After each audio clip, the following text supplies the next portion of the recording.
आपका अश्वनी सीज में।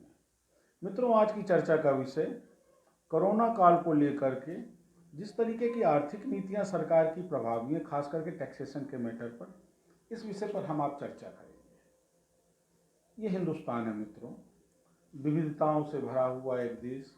यहाँ की हर चीज निराली, यहाँ की नीतियां भी निराली। हमारी सरकारें फिल्म इंडस्ट्री को तथाकथित बढ़ावा देने के लिए फिल्मों पर तो टैक्स माफ कर सकती हैं, लेकिन इस महामारी के दौर में जहां एक आम इंसान अपनी जिंदगी से लड़ाई करता हुआ जूझ रहा है, जान माल के लिए आर्थिक अभाव में जी रहा है, दवा दारुओं की अनुपलब्धता में जी रहा है, इन सरकारों की सोच में ये नहीं है कि ऐसे समय कम से कम सरकार यदि दवा दारू, ऑक्सीजन, बेड, बिस्तर, हॉस्पिटल नहीं दे पा रही है तो कम से कम उसको आर्थिक रियायत दे दे। जी हाँ, मैं बात कर रहा हूँ, एक सब्जेक्ट बड़ा ट्रोल हो रहा है सोशल मीडिया पर कि कोविड वैक्सीन के ऊपर भी सरकार 5% का जीएसटी ले रही है। बड़ी अच्छी बात है, आप टैक्सेस लीजिए। आप बेसिकली हिंदुस्तान में जनता चुनती ही सरकार को केवल टैक्स देने के लिए है। बाकी तो आप भी जानते हैं कि आज की डेट में और पिछले अगर 74 साल का इतिहास उठाएं तो सरकारें टैक्सेस के अलावा हर चीज में असफल रही है। मैं ये नहीं कहता कि सरकारों ने किया नहीं, बहुत किया, और ये भी बड़ा कटु सत्य है कि आप संपूर्ण आबादी को संतुष्ट नहीं कर सकते। परंतु मित्रों, ये आपदा का समय है। इस समय आपकी छोटी छोटी रियायतें जनता को जीने का अवसर देगी। मैं वित्त राज्य मंत्री अनुराग ठाकुर का एक स्टेटमेंट कल ट्विटर पर देख रहा था कि सफागोई से उन्होंने कहा, साहब 60% तो स्टेट लेते हैं, 40% हम लेते हैं। सवाल ये है कि एक जीवन रक्षक दवा के ऊपर क्या टैक्स लेना नैतिकता को गंवारा करता है? क्या ये सरकार की जन कल्याणकारी सोच है? और केवल कोविड की दवाओं पर टैक्स नहीं, उत्तर प्रदेश की अगर हम बात करें, हिंदुस्तान की सबसे महंगी बिजली देने वाला प्रदेश, उसके बाद उसमें लोड भी चार्ज करता है, उस पर सेस भी लगाता है, सेस के ऊपर एस भी लगाता है। ये चीजें तो कम की जा सकती हैं, लेकिन नहीं, सरकार की मंशा में, सरकार की इच्छा में ये दूर दूर तक नहीं। और ये इसलिए नहीं है, इसका जिम्मेदार जो नीति नियामक है केंद्र सरकार के लिए नीति आयोग, और उत्तर प्रदेश में जो नौकरशाह इन नीतियों को बनाते हैं, उनकी सोच में जन कल्याण की भावना ही नहीं। मित्रों, मैंने पहले भी आपसे शेयर किया था कि हिंदुस्तान का दुर्भाग्य क्या है। हिंदुस्तान का दुर्भाग्य है कि जनता से चुने हुए जिस प्रतिनिधि को, चाहे वो सांसद हो या विधायक हो, जिसको सदन में बैठकर नीतियों पर चर्चा करनी चाहिए, नीति निर्धारित करनी चाहिए, वो सांसद और विधायक तो सड़कों पे खड़ा होकर के सड़कों पे अपने नाम का पत्थर लगाने में मशगूल है। और नीतियां कौन बनाता है? ये तथाकथित अव्यवहारिक अर्थशास्त्री, चाहे वो पहले प्लानिंग कमीशन के अर्थशास्त्री रहे हो या आज के नीति आयोग के। इनको इस बात से मतलब नहीं है कि जनता पर इसकी क्या गुजरेगी।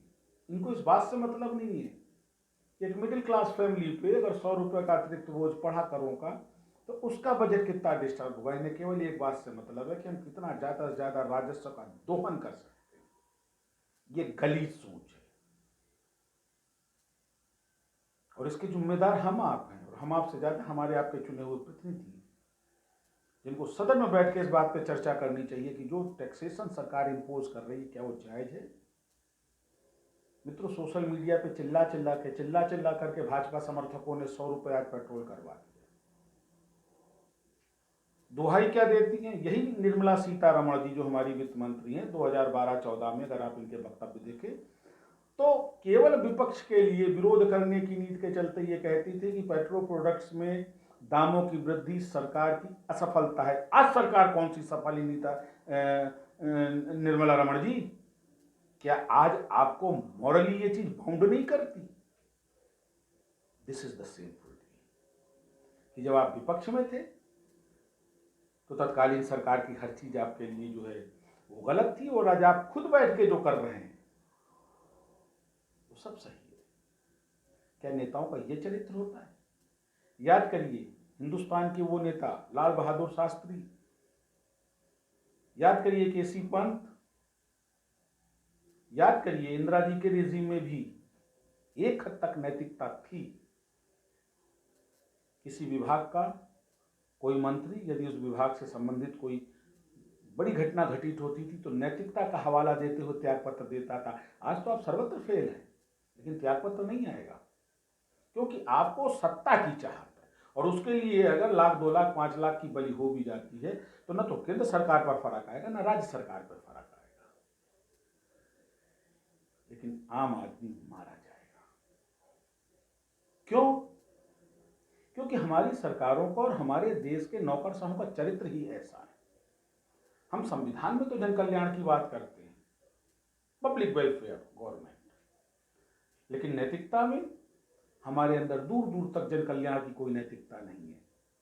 हिंदुस्तान का आम नागरिक जी रहा हो या मर रहा हो, लेकिन मुझे याद आता है हिटलर की वो कोट कि जनता को इतना आर्थिक रूप से निचोड़ दीजिए कि वो केवल जीवन को ही विकास समझे, और कमोबेश आज वही स्थिति हिंदुस्तान में। गार्जियन का हवाला लीजिए, न्यूयॉर्क टाइम का हवाला लीजिए, दुनिया के जितने बड़े बड़े रिसाले हैं, जितने पेपर्स हैं, जितने भी इस तरीके का मीडिया है, हर जगह इस बात का चर्चा है कि दुनिया के सबसे ज्यादा कर वसूलने वाले देशों में भारत है और सुविधाओं के नाम पे कुछ नहीं। इस कोरोना काल ने हमको उस हकीकत से भी 2-4 कराया है कि कर तो हम दे रहे हैं बेपनाह, जितना सरकार चाह रही है नोच रही है। हर 2 साल में अपने आप हाउस टैक्स बढ़ जाता है, सीवेज टैक्स बढ़ जाता है, वाटर टैक्स बढ़ जाता है, सुविधा नहीं दी जाती है। सुविधा के नाम पर क्या होता है, चौड़ी चौड़ी सड़कें बन रही हैं, जबकि हमारी पीएससी सीएससी में स्वास्थ्य सेवाएं नहीं है। अरबों खरबों के हेल्थ बजट होने के बाद आप देखिए क्या है कि ऑक्सीजन, जीवनदायिनी वायु के लिए हम संघर्षरत हैं, प्राणांत हो रहे हैं। दवाइयां नहीं है, अस्पतालों में बेड नहीं है, मेडिकल स्टाफ की कमी है, लेकिन कर दो हर में सबसे आगे। मेरा इस वीडियो के माध्यम से अनुरोध, अभी भी समय है, अपनी सोच बदलिए, अपनी नीतियां बदलिए और आम आदमी को जीने दीजिए। आपके करों का बोझ आदमी को आर्थिक रूप से भी मार रहा है। यह बात सोचनी पड़ेगी हमारे वित्त मंत्री को, हमारे माननीय प्रधानमंत्री को, राजनीतिक पार्टियों को। हम आप ऐसे ही चर्चा करते रहेंगे। आप हमारा चैनल सब्सक्राइब करिए और हमको लाइक करिए। नमस्कार।